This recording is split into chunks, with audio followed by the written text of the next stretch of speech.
Hello friends, in this video I will show you shortcut key to open Excel directly in any window. So press Alt, Windows, Shift and X key on your keyboard.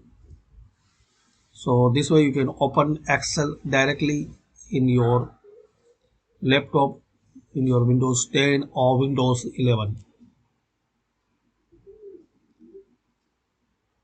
Alt, Windows, Shift and X key on your keyboard. In my laptop it's not working, but you can try. This will open the Microsoft Excel.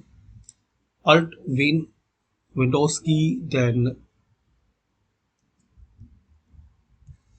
Shift and X. So thanks for watching and comment this method work for you or not.